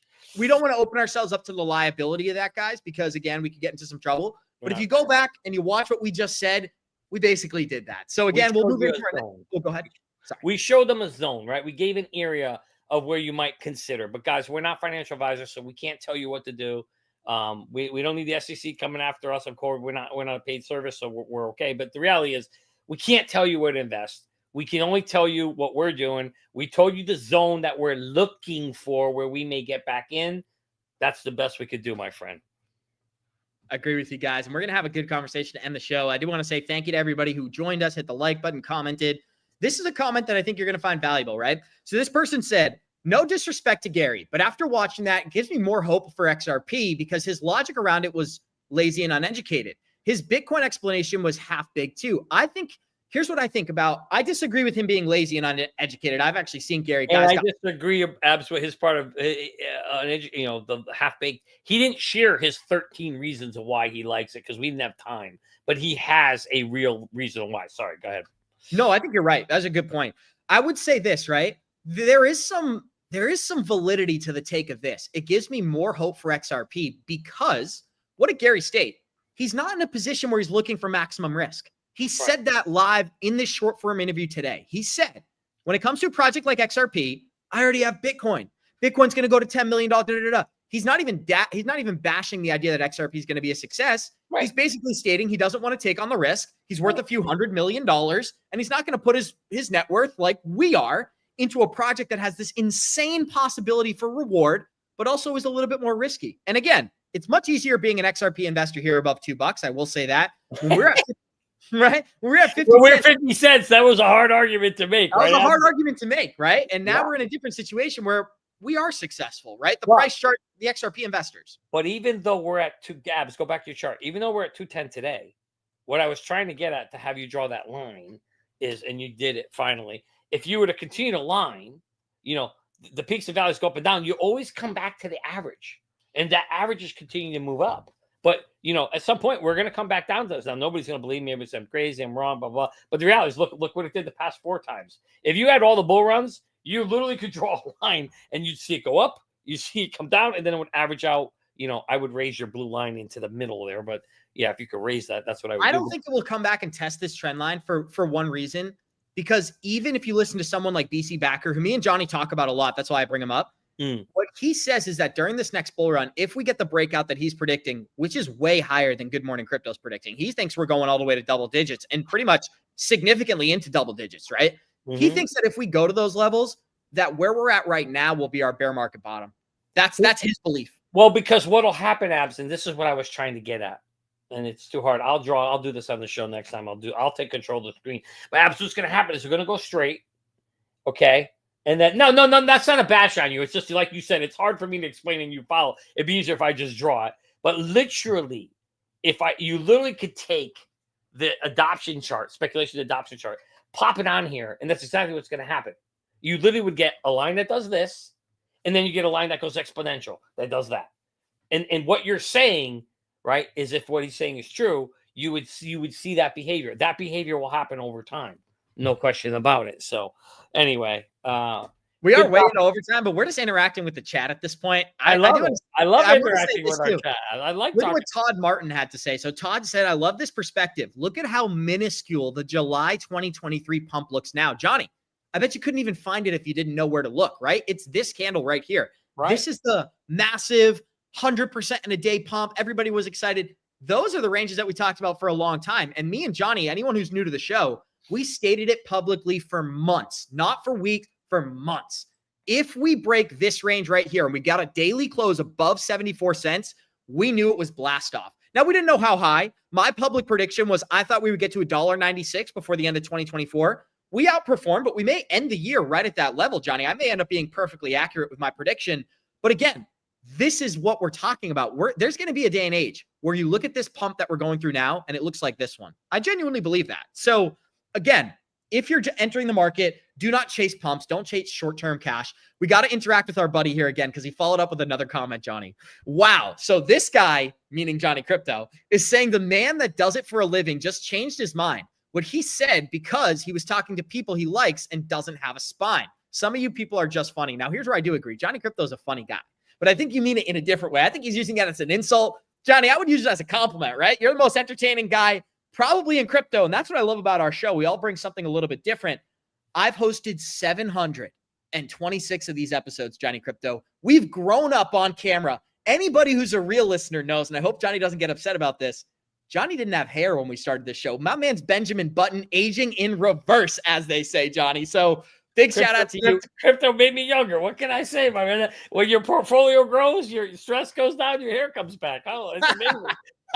I gotta love it, dude. And it's true too, because I think a lot of our listeners are going to make a ton of money in 2025, and that's what we're talking about. Alan Jackson said this: Abs, you just said my entire strategy. Well done, buddy. Shout out to Alan Jackson for being another like-minded individual. But guys, this is it. The same person commented. Those are the guys people really listen to instead of playing around with the weekend money. Now you're barely speaking English, but I thought you had some good points originally. So Johnny, any response there? Mark changing his opinion. Do you think that's really what happened? Do you think he really is catering to the host or catering to the audience? Mark didn't change his opinion. I think he was being respectful to our audience and to you and me. I think Mark here's what I believe. I believe Mark respects you and me enough to come on our show where he knows we have a large XRP community and didn't want to come and shit on them and say, hey, I hate this thing. Right. And then on another show where they don't have an XRP community, he let out what he felt was the right thing for that audience. You know what? That's fine. That's it. He could do that. I think out of respect for us, he didn't want to come out and bash. He's been very careful when he's been on our show to not really hammer XRP too much. And I think that's out of respect to you and me. That's what I believe. So I don't care what that guy said up here. He can believe whatever he wanted. He's entitled to his own opinion. But I believe that's what happened, and that's it. And exactly, I think Mark knew our audience, and he respects us enough to not want to come out and slash the audience. But he also isn't going to come out and say he loves XRP. He didn't lie to our audience. He didn't come out and cater to them and say, well, I know this audience loves him, so I'm going to. No, he came out and told the truth respectfully. And, but, I see a lot of people thanking Mark for all the new knowledge they gained from him over the years that we've had him on the show. Right. So I would look at it and say, don't kill the guy just because he doesn't like something you're in. Just take the value and the things you learned from him. Thank him for those learnings. You could disagree with him on things you disagree with him with, and move on. That's it. Guy's a busy man. Runs a $3 billion hedge fund, Abs, and he came on our show to educate our community. That's how you should look at it, guys. Be grateful. Just because you don't like his opinion doesn't mean you should be grateful for his thoughts. You got to talk to a $3 billion hedge fund. You got to hear us talk to a guy that manages a $3 billion hedge fund. That ain't going to happen every day in your life. I like this comment too. It said, Gary and Mark want safe investments. That's how they got to where they are. A tiger doesn't change its stripes. It's a great point. I mean, listen, he became a billionaire by being a Bitcoin investor, being an Ethereum investor, being ahead of the game. And I brought this point up to Gary, and I also brought it up to Mark. The XRP and altcoin investors are the new Bitcoin investors. You know why? Because everyone's telling us we're wrong. Everyone's telling us we're going to fail. And that, to me, screams maximum opportunity. Right, Johnny? It's a great example. Like back in 2014, everyone who was buying Bitcoin was making the right move. But if they asked any of their friends, if they listened to any of the mainstream media, they told that they were in a project that's literally going to zero. That was the sentiment around Bitcoin. And if you're a new investor, I want you to wrap your head around this. In March of 2020, Bitcoin crashed to $3,500. We were trading over $100,000 only a few years later. That same thing can happen to many of these altcoins. XRP was a 50-cent token 2 months ago. Who's to say that this token isn't $10 or $20 in 2 years? Nobody. And I don't even think Mark Yusko would disagree with that. I just think the fact is nobody knows how this market's really going to play out. And we're interacting with the live chat. There was another great comment. Oh, I think I lost it. Sorry, guys. But I want to say thank you to every single person who commented today. This is awesome. Interacting with the live chat, just seeing what our listeners are talking about and incorporating it into the conversation. I think this is what's actually valuable. So, dang it, I'm so sorry that I lost that comment. I just remember thinking it was a really good. Why don't you go through and see if you can find it real quick? If you want, I'm sure you'll dig it up while you're doing that. I'm going to bring up the smartest way to track your crypto, guys, because as Abs is doing it and we're talking about price action, you guys should have an exit plan and a place to bring all your crypto together in one place. And Sarah, once again, Sarah's killing it today. Sarah's killing it. Abs, we're gonna have to have like we gotta like do something for our chat. I love our chat. We have the best chat in the world. But guys, bring all your coins in one place. Get all your news in one area, set your exit strategy, get alerts when it's time to sell. So you don't have to worry about when things are going up and going down. You don't have to watch it go up and go down. You can take profits like I did and then reinvest them in a lower price. And so that's if you want to play it that way. But we encourage you to check out Merlin. It's the smartest way to track your crypto. Click on the link below.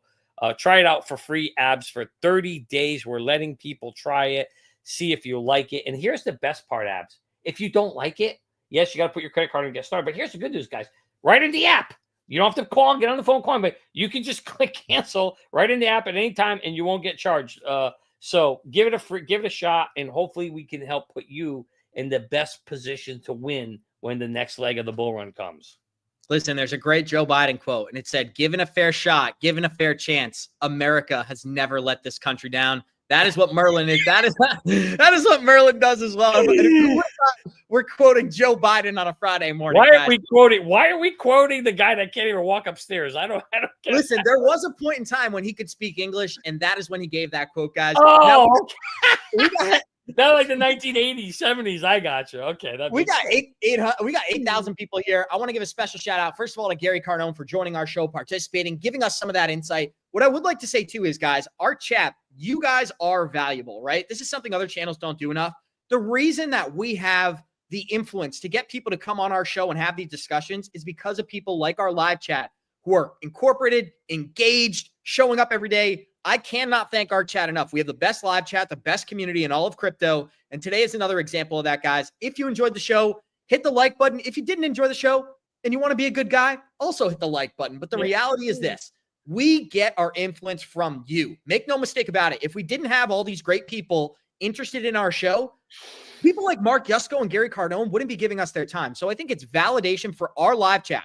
The people that we see every day, Sarah Loomis, Love Stocks, Kelly, James, Nova. I can't list everybody. KG, Anthony Weiner. So many people that we see every single day. You are the reason that this community is valuable. So don't forget that, guys. On this show, we make no mistake about it. We're given a platform because we have loyal listeners like many of the people we just listened. And so if you're not subscribed, subscribe to our channel, become a part of our community. This is a free show. We do it Monday through Friday, 11 a.m. Eastern. We have fun conversations. We help people make money. And I think most importantly, Johnny, we take a different approach to the crypto market. We take the approach of get in, get out, make your money, create a strategy. We're not here selling meme coins. We've never been sponsored by a project. We've never sold you a pump and dump ever. Our track record speaks for itself is what I was trying to say. This show is all about building a community and helping you all make money. So make no mistake about it, guys. And I did want to give a big shout out to Johnny. On Wednesday, I asked people to become a subscriber. And you know what? It's more validation.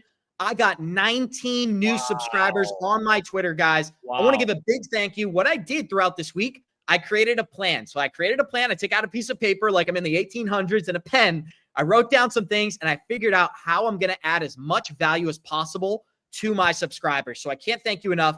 It costs $5 a month, guys, to become a subscriber. I'm going to provide more than that in value. I promise you that. 22 people already signed up. This is less than a cup of coffee a month. And I promise my goal is to help you make way more than that with the advice that I'm going to be sharing. We're talking deep research. We're talking clips of Johnny Krypto. We're talking clips of myself breaking down things that I don't necessarily want to share to the public, but I'm willing to share with the people that I trust. That is what you're signing up for if you become a subscriber. So again, if you want to be a subscriber, head on over to my Twitter, AbsGMCrypto. You can click on the link down below. What I'm going to be doing is providing more information to help you guys make money. I want the richest live chat in the game. And the best way to do that, Johnny, is to grow with them. So again, if you want to subscribe, it's $5 a month. I love you. I appreciate you. And I can't say that enough. This community is the best community in crypto. I say that every day. So I got lost there, lost my train of thought. Let me take it over now. You said a lot. Let me have the air back for a second. So guys, make sure you follow Abs, support him, subscribe to his channel so that he can get a second monitor, please. So let's do that. Number one, two. I like my one monitor. I'm old school. Make sure you follow all the hosts on the show. So you got Gonzo, follow his Twitter, follow Mario's Twitter, Follow my Twitter. It's at JohnnyCrypto00. Follow us all so you can follow us. We try to give advice there. And also, if you guys want Raul Pool, oh, you just took my thing off. If you guys want Raul Paul, well, anyway, if you want Raul Paul on the show, guys, we've been trying to get him on. Here's my best advice to all you guys. Power to community. Go to his channel. Go to his Twitter space and say to him, hey, you know what? I love the Good Morning Crypto show, Raul. Can you go on their show? We'd love to hear from you. Go hammer his channel. Tell him you want him to come on our show and tag us on it.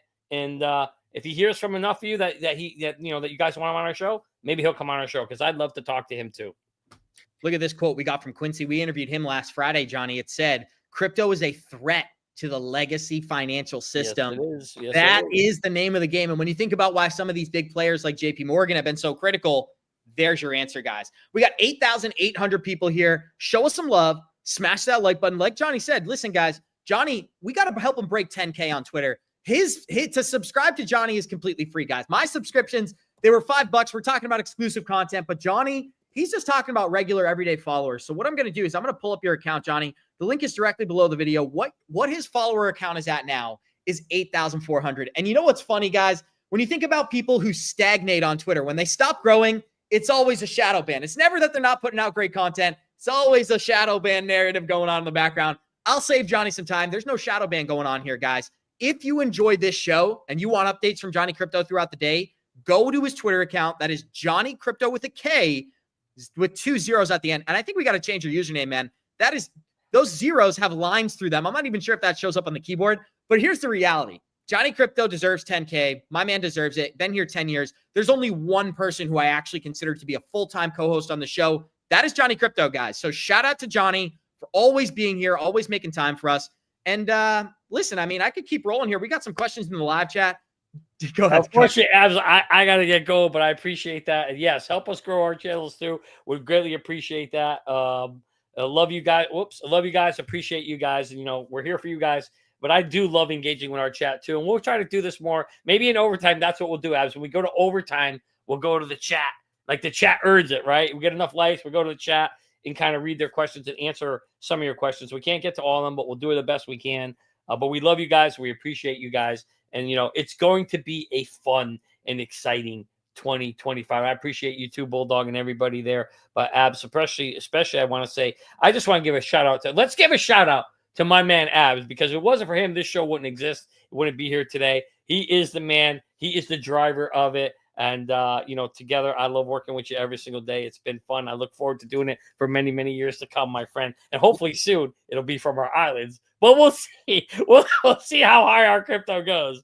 But it might be a good time to plug this too, guys. On January 20th, me and Johnny Crypto will be live in Washington, D.C., doing a 14, maybe 12, maybe 14-hour stream for the inauguration day. And what's going to make it so unique, we're interviewing senators. We're interviewing congressmen. We've got John Deaton, digital asset investor. We've got the best guests you can imagine joining our stream, and the entire inauguration, we're going to take the approach of crypto. We're going to talk about stablecoins, what the U.S. president has planned, National Bitcoin Reserve, Ripple CEO meeting with Trump, HBAR working with the White House crypto czar. We're going to be covering all throughout the day. And so if you're looking forward to that, become a subscriber to this channel. January 20th. We are going to have a historic stream, and I'm very, very excited about that. I've already been preparing for a week in the background, studying these bills, getting questions ready. We're going to ask some questions that maybe these senators have never been asked before, and we're going to do it respectfully. We're not going to blindside them, but there's some real questions and real answers that we're all waiting for. So again, I did want to give a special thank you to Johnny. Johnny, we got 8,900 people here. A special thank you to each and every single one of you. I really do mean that. Can't thank you enough for not only joining our show, being a part of the community, showing up, and engaging in the live chat so we can incorporate it into our conversation. On YouTube alone, we got 730 people. It would mean a lot if you could hit the like button on your way out of here. We're going to continue to bring outstanding content. And this person just keeps spamming the question. Let me see what it is. What do you guys think about Ripple as a company? Just educational version. Ooh, I love Ripple, the company. That's a loaded question, Abs, and we're out of time. I got to go, but I would love to. We should spend some time maybe on the next show to really talk about Ripple, the company, because it's different than XRP, the technology. And that's what we talk about all the time, how they're different. But I don't have a lot, have to go because I got a meeting. But But let's definitely talk about that and the next time around. So you guys will be here, and we'll make that one of the topics in overtime, or maybe even part of the show. But we'll talk about a little bit of the differences between Ripple, the show, and Ripple, the show, Ripple, the company. I saw GMC merch on the show, but Ripple, the show versus XRP, the technology. That's a great question, and I don't want to do it injustice by just giving the quick 30-second answer. So I think we should talk more of that in the next one. Agreed, guys. And I want to say this. Soul Jeff commented maritime law discussion. We can have a great discussion about maritime law. What is a bank? A bank redirects liquidity, guys. We can talk about the symbology here. I don't want to bore people. Jordan Maxwell, if you want to go down that rabbit hole, type in Jordan Maxwell on YouTube. He'll talk about the symbology in the banking system with liquidity. It's quite the rabbit hole. And actually, believe it or not, XRP and Ripple fit into that rabbit hole. So it's a great discussion. Somebody asked Johnny Krypto, we are getting Merlin merch. I just wanted to confirm. Is that true? We are getting Merlin merch. Yeah. So we are working on Mario's helping us to work and put that site together. I got to follow up with to see where we are. But we are working on getting a site set up so you guys can purchase. We've had a lot of you ask, so we'd be excited. We will share that site when we have it available here so that you guys can do that. But here's where I need some help, Ab. So real quick before I go, in the chat, if you want Merlin merch, I need you to put a one in the chat right now, because I always get this thing, Jeremy saying, well, only like 3 people want Merlin merch. Nobody really wants it. So if you are willing, if we had a site and you were going to buy Merlin merch, please put a 1 in the chat. Go easy on Johnny, please. Put a 1 in the chat if you were going to buy Merlin merch, so I can get a sense of whether it's only 3 people or more than 3 people, and I can share that news. But that would be great. I already see way more than 3 1s in the chat, guys. I want to give a special there thank we you go. to everybody Do me a favor, clip that section with all those. Well, look at all those 1s, Abs. Holy God, I need to clip that so I can send that to Jeremy. Absolutely, guys. And I want to give a special thank you to Johnny. I want to remind people again, if you haven't and you'd like to, if you want to support the show and you want to support me, I'd love for this to be a full-time gig going forward. This is one of the ways you can do that, guys. Simply becoming a subscriber to the Twitter. It's $5 a month, super simple. And I promise I will be putting out engaging content. Maybe I'll even include some exclusive Merlin exit strategy information there, guys. That's another way that I can help plug Merlin, plug the exit plan, and also help our listeners make money. Because again, I don't beat around the bush here. I want our listeners to make a ton of money. Now, last thing the person said here, we want Good Morning Crypto merch. I can actually do that, guys. It could take me like a day. I'll set it up. I'll create some Good Morning Crypto merch. What I'd like for you to do so I can show the boss that there is a demand for this, comment below the video, not in the live chat, below the video, stating GMC merch below the video. We'll get it done. I'm going to close this thing out, Johnny Krypto. Huge thank you to Gary Cardone. Huge thank you to Johnny Krypto for making time for us today. And the question we asked our user poll is, will we see a national Bitcoin reserve? 81% said yes. 19% said no. Ooh. That was slightly over 1,000 votes. Johnny, quick response. Wow, 81%, Abs. Boy, have we come a long way. We have an XRP community, and they believe that 81% believe that we will see a BTC, a national reserve. I happen to agree with them, Abs. Again, I don't think it'll be this year. Obviously, it'll be in 2025 sometime or beyond. But that's funny. You should get like a real tinfoil hat, Abs. That'd be hilarious. You should get like a real tinfoil hat. That would be hilarious. Guys, this company should sponsor me, because I think I've sold more of these hats than anybody else on the planet. I've become a staple of the tinfoil hat community, Johnny. Yeah.